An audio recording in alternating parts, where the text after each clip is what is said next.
not a lot of people do that. I actually have a friend of mine. He's got a great song called Underdog, and I don't really want to. I can't sing it for you, and even if I could, I wouldn't be able to. But what I told him to do is I said, look, you've got this great song. Don't release it now. He's like, you just told me it's a great song. Why would I not release it now? I said, because this song begs for timing. I said, you need to wait for that story where, let's say you were the 16th seed and you won. Yeah. Like man, if that song Underdog came out as soon as the 16th seed won, talk about how big that song would be. I know, it's a hit right there. Right? But it's funny because you talk about Rebecca Black, and as soon as I heard about that, I made a little remix to that, and I didn't put it up yet though because I don't know, it's just so I don't even like it, but it was just to get my name out there, But that's the thing is, look, here's another thing about music right now is that when the biggest failing of so many artists is that they're so worried about failing that they don't release a lot of what they do. And then in the process, what ends up happening is they build up expectations so big that when they finally do release music, because it's so long and the music is not that good, you get disappointed. Guns N' Roses took how many years to release Chinese Democracy, and then they finally did, and everybody was like, this stinks.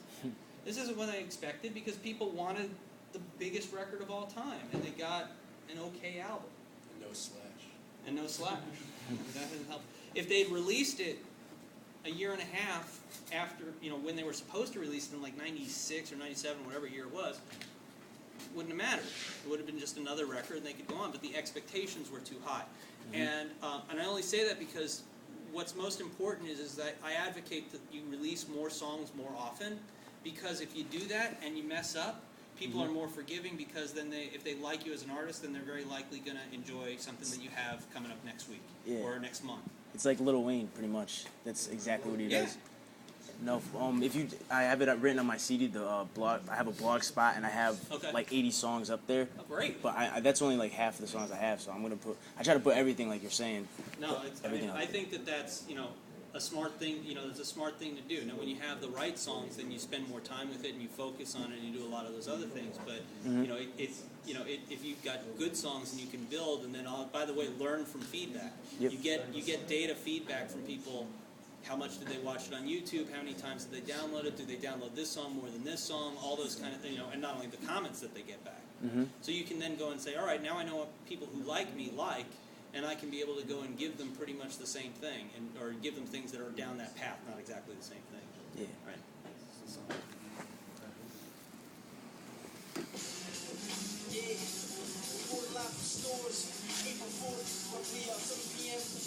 For the start of the championship game, UConn, Butler, let's give it up for UConn Huskies. UConn Huskies, UConn Huskies, UConn Huskies. Let me hear you home, let me hear you.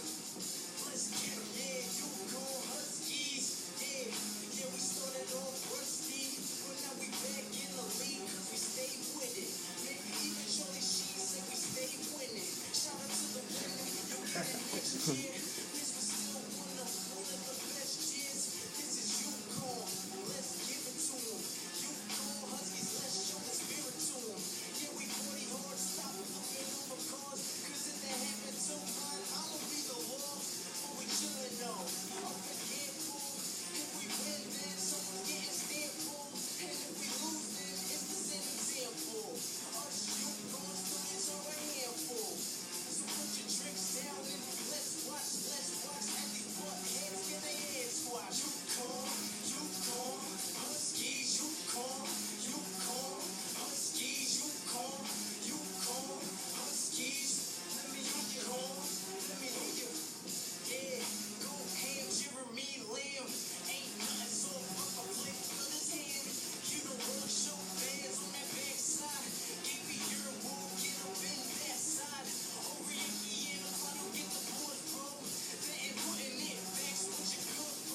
just to keep playing, you know.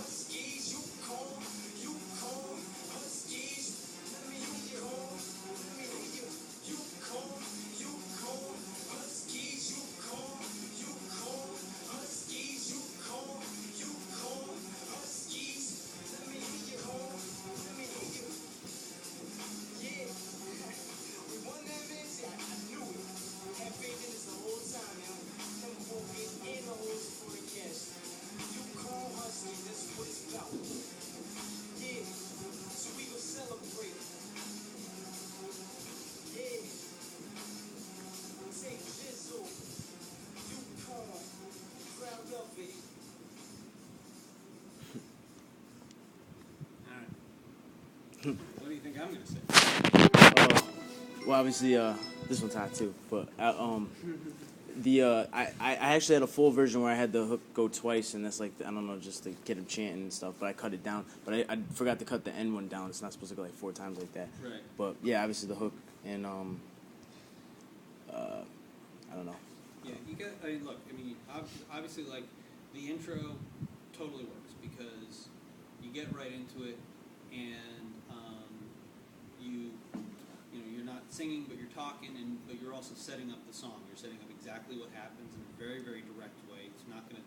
It's a no-brainer. People, 10 seconds into the song, I know what this song's gonna be about. And I either want to hear a husky song or I don't. If I don't want to hear the song, I'm getting into this. Yep. And then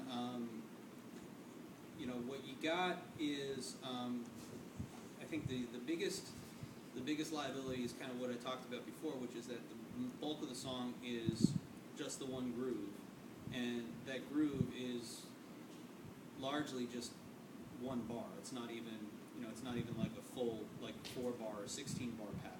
Mm-hmm. It's a 1-bar pattern that's over and over again. Oh yeah, the beat, right? Yeah. Yeah, I just looped it. Yeah. So it's like at some point the loop has got to change, otherwise it really starts feeling long. Mm-hmm. You know, at the same time, I mean, the chant is good, Mm-hmm. and if it, had more time or doing it, is that you really do want to emphasize actually the chant, because you can see people saying it. So one of the things that I would do is like you might start where at the beginning in the first and second choruses you do it as you do there, Mm-hmm. and then third or fourth time through you bring in like 50 people, or you bring in 10 people and you record them. It's 5 like it's only times getting bigger. and make it a real big chant. I mean, one of the things you can never do enough of is presume that the audience is going to know what you're doing. There's so much music out there, and there's so much things that in a lot of cases, especially with a song like this, you got to hit them over the head with a sledgehammer, because otherwise they're just not going to recognize it. So when you want them to chant, I get that you're making a chant. Mm-hmm. Hopefully the song will play enough so that every time next year at the basketball games, everybody's going, UCONN, right? Yeah. But you don't know that for a fact. But if you put that if you literally put people chanting in the song, it works. The other reason why it works is because, and this is in general with songs, I mean, how many times do you hear a song where you have like a crowd of people or a call and response? Call and response goes back to the very beginning days of music. Most music started in call and response because there wasn't recorded music. And how do you actually teach songs to people is the basic, I said, hey. Right? I mean, that's basically the way people used to teach songs, is a call and response, and it's a natural instinct for people to like that. And in a song, when people are listening to it in isolation, is that they don't necessarily know that they're supposed to respond unless you orally give them that cue to do so. So I think in this particular song, because you want people to ultimately chant, you should actually then go and have people legitimately chanting in there. Yeah. Because I think that would be great, and you might even do it where you have, making this up, but you have female voices in there, so then you can make a video and the chant is the cheerleaders. I don't know. I mean, you can mix it up maybe even. Mm-hmm. A couple of other things that were good is I don't think you did it instinctively, but that whole part where you stopped the song and you went swish, right? Yeah. Well, yeah, I wanted to do that. Like. You know when you hit it? What, the swish? Yeah. Well, no, I took the beat off. I did it to the beat and then I took the beat off. Right. No, but, I know. And yeah. by taking the beat off, you emphasized it. Oh, and yeah. made it more important. Yeah, that's what I was trying to But do. you also did it at 1 minute and 57 seconds. And what did I say was important? Oh, yeah. Right? You That's actually, good. I mean, unintentionally, I'm sure, but you timed it actually right at the point where people might start to say, hey, this song is starting to get a little bit repetitive. Mm-hmm. And boom, at that point, you actually gave them something different that actually gave them something to pay attention to. Yeah. And that's kind of key. The fade out at the end, I mean, it's the same thing. Like, if I was you, I mean, I'd end with just the chant. You end with for something like this, you end with what's most important. Mm-hmm. And to me, I would just end where all of a sudden the beats drop out and you just go, just have one, UCONN, Huskies, Mm-hmm. done. Yeah. Song's ending. You end with that memorable part that keeps people there. And if you end with the chant, then you might get people who actually want to come back and hear the chant again and come back and re-listen to the song. Mm-hmm. The last thing that I would just say, and I wasn't, this is just one time through, and I wasn't paying close enough attention, but it felt like that from a verse standpoint, because you were dealing with just a one-bar loop, that your verses were not actually in a standard structure. Yeah, they actually go 12 bars and then 8 and 8. Right. Because actually, I don't write anything down. I just listen to the beat and then I rap to it. Right. Okay. So it's kind of I wanted to have a quick, bigger introduction and then smaller things. Then let the hook do its thing.